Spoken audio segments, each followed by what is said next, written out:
Halo para pendengar, dimanapun kalian berada. Seperti biasa, demi konten detail kecil, gue udah nonton anime Isekai Quartet Movie sampai 5 kali. Dan ini dia beberapa detail yang berhasil gue temukan. Tapi sebelumnya, perlu gue beritahu kalau semua detail yang berhubungan dengan lore Isekai Quartet Movie tidak akan gue sebutkan ulang di konten ini. Karena semua hal itu sudah sempat gue sebutkan dan juga jelaskan di konten terpisah. So, saran gue, nonton dulu konten itu sebelum pindah ke konten ini. Oke, langsung aja, mari kita mulai.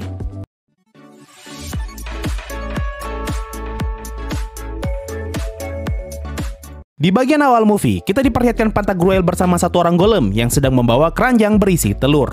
Nah, kalau kalian sadar, alasan kenapa Pantagruel mengumpulkan telur, karena makanan pokok yang mereka makan tiap hari adalah okonomiyaki. Dan salah satu bahan untuk membuat makanan itu adalah telur.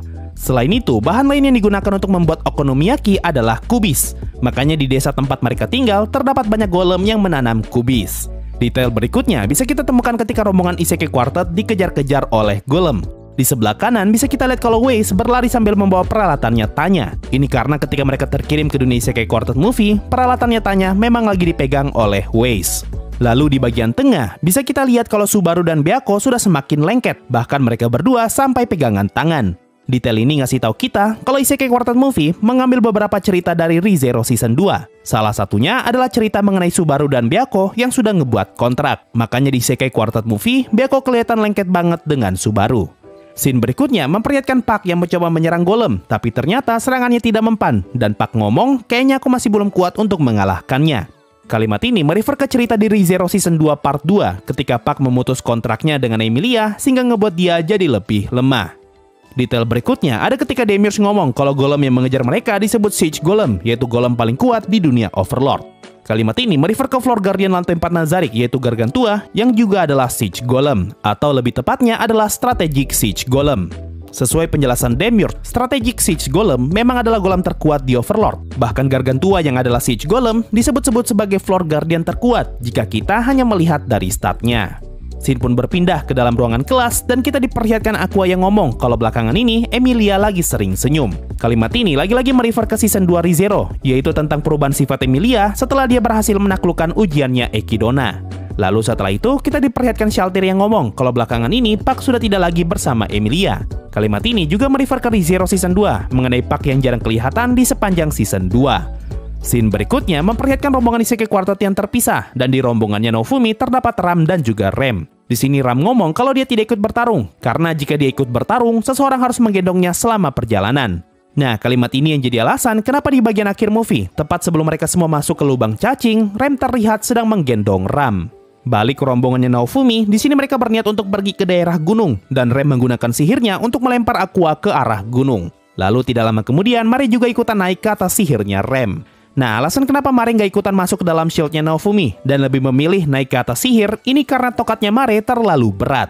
Di Light Novel Overlord Volume 16, Ain sempat ngomong kalau tongkatnya Mare adalah equipment yang paling berat di antara semua equipment yang dimiliki Floor Guardian. Jadi, kalau saja Mare ikutan masuk ke dalam shield, ada kemungkinan kalau pasukannya Tanya tidak akan kuat mengangkat Mare.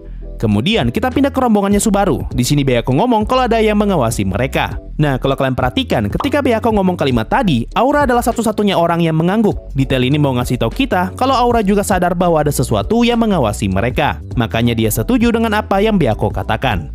Kalau di Overlord, Aura diceritakan mempunyai kelas sebagai seorang ranger. Jadi Aura adalah orang yang paling jago kalau ngomongin soal melacak dan juga mendeteksi.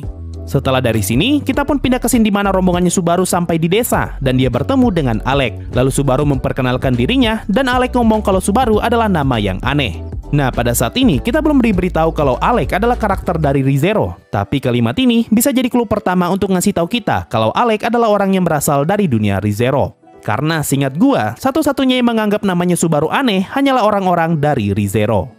Scene sekarang berpindah dan kali ini kita diperlihatkan Kazuma yang sedang berada di hutan. Lalu dia secara tidak sengaja bertemu dengan Vera dan Kazuma pun membuntuti Vera.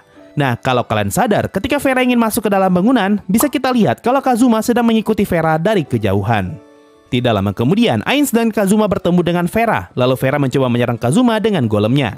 Ainz pun datang menolong Kazuma sambil menggenggam kedua golem itu. Nah, scene Ainz yang menggenggam golem merupakan referensi dari anime Overlord Season 1 episode 4 ketika Ainz bertarung melawan Sunlight Scripture dan dia menggenggam kepala Angel yang menyerangnya. Mencoba menenangkan Vera, Ainz ngomong kalau pisau tidak mempan kepadanya. Ini karena rasnya Ainz adalah seorang skeleton atau lebih tepatnya Overlord. Kalau di Overlord, ras skeleton kebal dari serangan tipe piercing dan juga slash. Nah, serangan dari pisau terhitung sebagai serangan tipe slash. Makanya Ainz ngomong kalau dia kebal dari pisau. Scene berikutnya memperlihatkan Vera yang turun dari tangga, lalu diikuti oleh Kazuma. Kalau kalian sadar, di scene sebelumnya, ketika Vera naik tangga, para golem di belakangnya menyalakan senter untuk Vera. Ini menandakan kalau tangga tersebut sangatlah gelap. Tapi Kazuma bisa dengan santai turun dari tangga, karena Kazuma mempunyai skill yang ngebuat dia bisa melihat di dalam kegelapan. Skill ini sempat Kazuma pakai di anime Konosuba Season 2 episode 3. Scene sekarang berpindah, dan kali ini kita diperlihatkan rombongan Isekai Quartet yang lagi makan. Nah, kalau kalian perhatikan, piringnya Demiurge dan juga Shaltir tidak tersentuh sama sekali. Ini karena Demiurge dan juga Shaltir adalah ras heteromorfik, dan mereka tidak makan makanan yang sama seperti manusia normal. Berbeda halnya dengan Aura dan Mare yang adalah ras humanoid, makanya mereka bisa makan makanan itu.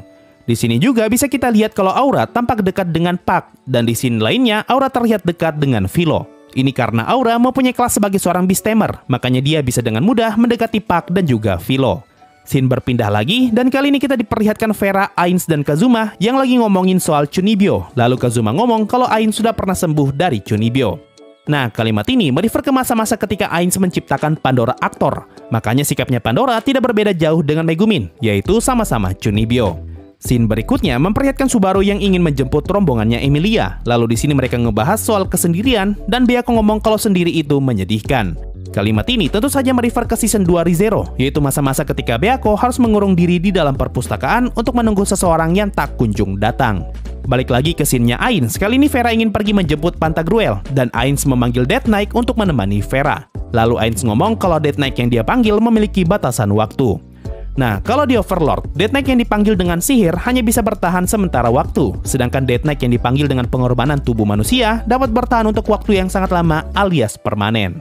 Scene pun berpindah lagi, dan kali ini kita diperlihatkan Tanya yang sedang berada di dalam katedral. Nah, kalau kalian sadar, katedral ini penuh dengan corak kucing, mulai dari corak di pintu, corak di kaca, dan corak di tembok. Ini karena katedral ini dibuat sebagai bentuk penghormatan untuk karakter bernama Nekonyan, yaitu karakter berarmor putih yang muncul di bagian akhir movie. Buat yang gak tahu, dia adalah karakter yang berasal dari dunia Overlord.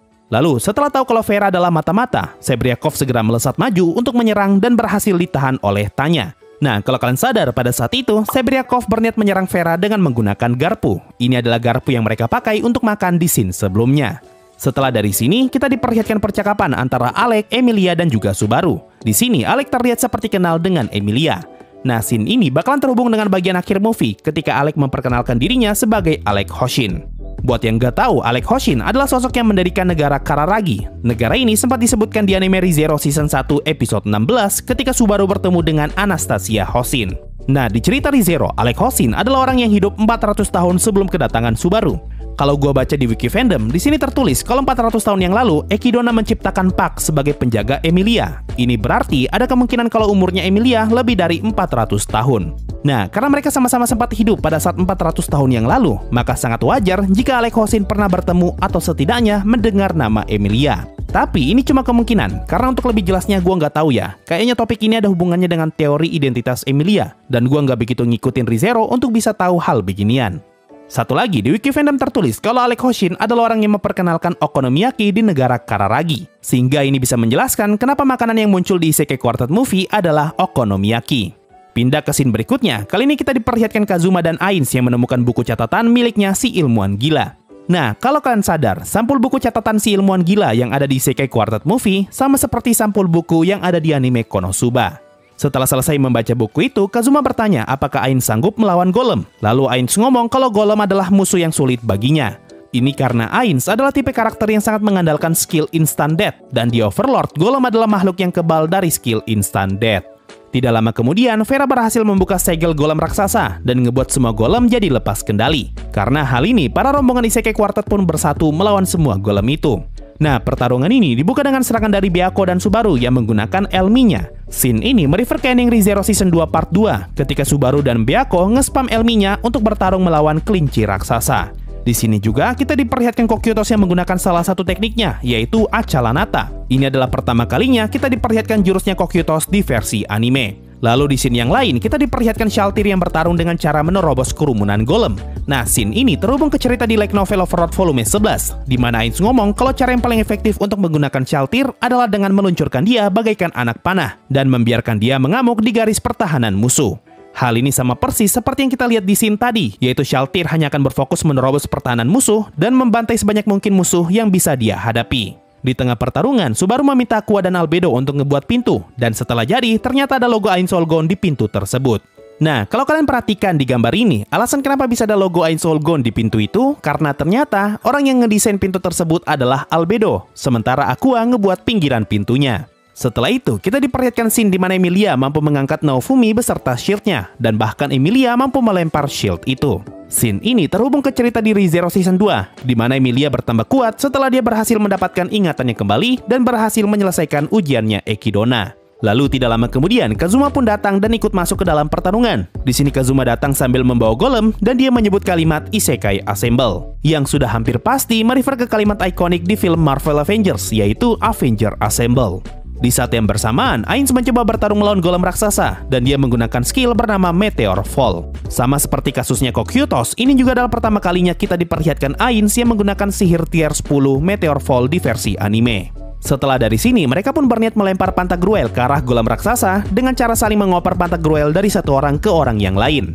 Lalu ketika gilirannya Subaru, dia melempar Pantagruel dengan menggunakan tangan tak terlihat yang dia dapatkan setelah berhasil mengalahkan Betelgeuse di akhir ReZero Season 1. Tangan ini hanya bisa dilihat oleh penggunanya, makanya Kazuma sempat heran ketika melihat Subaru yang teriak sendirian. Dan detail terakhir ada di bagian akhir movie, yaitu ketika Pantagruel berhasil keluar dari mata golem raksasa. Di sini Pantagruel ngomong kalau dia berhasil keluar berkat skill dari laki-laki berjubah hijau. Nah, kalau kalian sadar, Pantagruel sama sekali belum sempat bertemu dengan Kazuma, makanya dia menyebut Kazuma sebagai laki-laki berjubah hijau dan bukan menyebut namanya Kazuma. Nah, itu tadi semua detail yang berhasil gue temukan setelah nonton Isekai Quartet Movie sampai 5 kali.